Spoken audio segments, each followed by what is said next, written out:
something on my Hello guys, welcome to Glow Talks, all about beauty.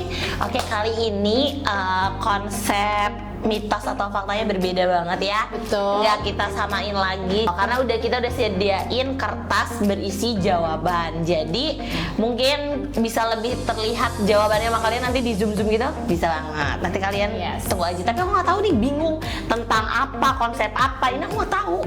Jadi konsepnya sekarang itu tentang mitos atau fakta skincare di malam hari. Oke. Terus kayak ada ya tentang lendir bekicotnya juga. What? Lendir bekicot? Iya. Dan tentang make up. Oh my god, aku baru denger banget lendir bekicot. Menarik sih. Oke, kita lanjut aja ke pertanyaan pertama. Oke. Mitos. Aku mau jawab duluan. Kenapa? Kenapa? Karena sunscreen itu kan emang sun, ya kan? Iya, matahari. Iya, betul. benar. Jadi kayak ya udah, Gokil. berarti dia emang proteksi untuk sinar matahari. Kayak gitu. Kalau Betul. Ya kalau aku jelas, kayaknya udah pernah dibahas juga di Glow Talk sebelumnya. Kalau misalkan malam hari itu kayaknya untuk mencerahkan ya, tadi ngomongnya lebih glowing. Glowing. Ya. Glowing itu kayaknya kalian bisa pakai moisturizer sih. Karena kalau sunscreen ya udah jelas dari namanya sunscreen. Sun matahari, memproteksi dari matahari. Ya otomatis siang hari kamu pakainya, malam hari nggak akan berpengaruh gitu. Iya. Kulit kalian nggak akan kebakar, nggak akan numbuh flek kayak gitu, itu nggak akan. Kamu dulu, aku dulu ya. Jawabannya adalah mitos. Berarti aku satu, kamu satu. Penjelasannya, karena sunscreen tidak punya fungsi memperbaiki kulit di malam hari. Betul. Dan malah bisa menyumbat pori jika dibiarkan semalaman. Malam hari sebaiknya fokus ke bahan aktif seperti retinol, niacinamide, atau peptide tuh kan. Jadi kalau kalian malam hari fokus ke 3 bahan yang tadi disebutin. Oke, berarti pokoknya satu. Yeay. Pertanyaan kedua. Next. Fakta. Aku ya sekarang yang jawab duluan. Iya. Karena ada satu brand Korea yang dulu aku pakai dan itu memang dari lendir bekicot dan itu bagus. Bener-bener bahannya tuh kayak gitu. Oh, jadi lengket. Iya, itu bagus banget. Real, buat aku itu fakta. Karena aku pernah menggunakan yang berbahan dasar bekicot, lendir bekicot. Oh. Nah, yuk. Oke, Kita lihat ngomong. jawabannya ya. Jawabannya adalah fakta. Yeay. Kayaknya gue mau happy Kenapa banget ya? ya. Karena lendir bekicot itu mengandung mucin, hyaluronic acid, dan glikoprotein yang terbukti membantu Wow. hidrasi dan regenerasi kulit. Benar banget. Tetapi dia tuh butuh formulasi yang benar. Betul. Gitu. Karena setahu aku ya, ini berulang-ulang kali aku kasih tahu, kunci orang Korea tuh dari dulu kalau skincare tuh bukan putih tahu, tapi lembab, bener-bener Karena ngehidrasi. mereka emang base-nya udah putih. Bukan masalah putihnya, karena apa ya, otak orang Indonesia mungkin kepikirannya gini, putih itu cantik, bukan betul. bersih, tapi putih itu cantik. Jadi kenapa orang Korea mau ada yang kulitnya normal, ke orang Korea ada yang coklat sama matang, ada yang putih kayak aku, ada yang coklat bener-bener coklat, itu kan ada ya, karena kan mereka kan gennya kan ada yang nyampur. Jadi menurut aku kalian juga harus dirubah deh mindsetnya untuk lebih kayak nggak usah putih, yang penting kita bersih, iya nggak sih? Betul. Bener banget kan, makanya rata-rata orang Korea itu pakainya yang berbahan dasar tuh kayak yang lendir bekicot gitu-gitu. Oh my god. Tapi kalian mau nggak cobain kayak lendir bekicot, langsung bekicot di lendirnya gini? Itu kotor. Jangan kan ada ditiru. tadi butuh formulasi yang Betul. benar. Skornya berapa? 2 sama. Yeay. Pertanyaan yang ketiga. Next. Tuh, 2 nih. Mitos. Udah ya. Ini kayak nggak apa-apa dia benar karena nggak mungkin juga. Tolong.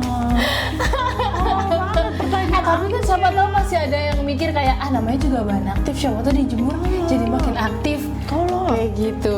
Alasannya kayak itu udah jelas banget sih. Kayaknya gue nggak mau alasan deh, mau udah pasti bakal mitos dan berbahaya tuh, mitos berbahaya. Mitos berbahaya guys. Jadi panas dan cahaya bisa merusak bahan aktif seperti vitamin C atau retinoid. Bukannya makin efektif, malah bikin iritasi atau produk jadi tidak stabil.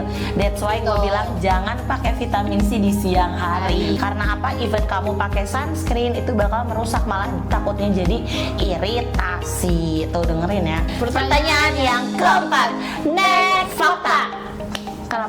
Kenapa ya? Karena kalau micellar water kan membersihkan ya, dan aku sebenarnya nggak tahu sih kandungan micellar water apa, cuman setahu aku karena micellar water cuman berfungsi untuk mengangkat kotoran makeup gitu debu. Jadi saran aku ya, bukan saran aku ya, memang harus dibersihkan pakai facial wash sih menurut aku, karena kan itu namanya double cleansing gitu kan. Kecuali kamu makeup langsung cuci muka itu juga nggak boleh ya. Jadi menurut aku fakta, karena kandungannya mungkin jadinya nggak bersih gitu loh, jadi malah menyumbat pori-pori menurut aku gitu. Kamu? Benar, sama. Apalagi kan micellar water bukan buat orang cuci muka gitu loh nih. Iya. Misalkan dia malah nggak dibilas, malah jadi kayak nyumbat sih malah. Malah kotorannya malah masih ada di muka. Jawabannya adalah fakta. Karena ya micellar water itu mengandung surfaktan atau pembersih ringan yang kalau dibiarin kulit itu bisa dibiarin di kulit, dia itu bisa mengganggu skin barrier kita. Tuh kan, jadi malah nyumbat pori-pori ya. Makanya, tapi saran aku, kamu pakainya cleansing oil, cleansing balm atau micellar water? Aku cleansing oil. Iya kan, karena lebih, menurut aku ya lebih ini tahu, lebih ngirit juga tahu. Iya. Pertanyaan yang ke-5. Next, mitos. Kenapa? Karena zaman sekarang udah ada kali yang maksudnya ini pasti yang bikin pertanyaan itu pengennya tuh karena partikel dari bedak bayi lembut kan. Zaman sekarang udah banyak say, nggak perlu lagi bedak bayi say. Sekarang udah banyak bedak-bedak itu yang partikelnya lembut, cocok untuk orang yang mukanya tuh geradakan. Mungkin ya maaf ya, kayak aku juga geradakan, kayak geradakan gitu. Jadi mitos. How about you? Nah kalau kita sekarang udah ada namanya setting powder. Aku kalau nih ya, gue kalau misalkan main sama teman-teman gue pakai bedak bayi doang deh gitu. Kapan? Kalau main sama teman-teman, kalau nggak mau makeup. Oh nggak tahu sih, aku nggak nyaman aja, kayak nggak enak. Karena biasanya gini, orang yang udah kebiasa makeup sih, jadi ngerasanya kayak Iya sih benar. aneh banget. Karena pasti kan nggak nyatu sama kulit nggak sih kalau kayak gitu? Masa sih? Nggak, kalau misalnya kita pakai foundation. Oh gue nggak pakai foundation, bener kayak anak bayi habis mandi terus pakai bedaknya dong. Iya sih benar. Itu pokoknya nggak baik ya. Aja. Mitos Tuh kan bener. Tuh kan, kayaknya dia harus pakai Anjir, nggak apa. penjelasannya nih. Bedak bayi tidak diformulasikan untuk wajah dan bisa menyumbat pori. Nggak baca ya, gue baca itu gue Terutama karena kandungan talc atau fragrance. Setting powder kosmetik mengandung bahan yang lebih aman untuk kulit wajah. Pertanyaan yang ke-6. Next. mitos nggak sih, gue nggak tahu lagi. Mitos.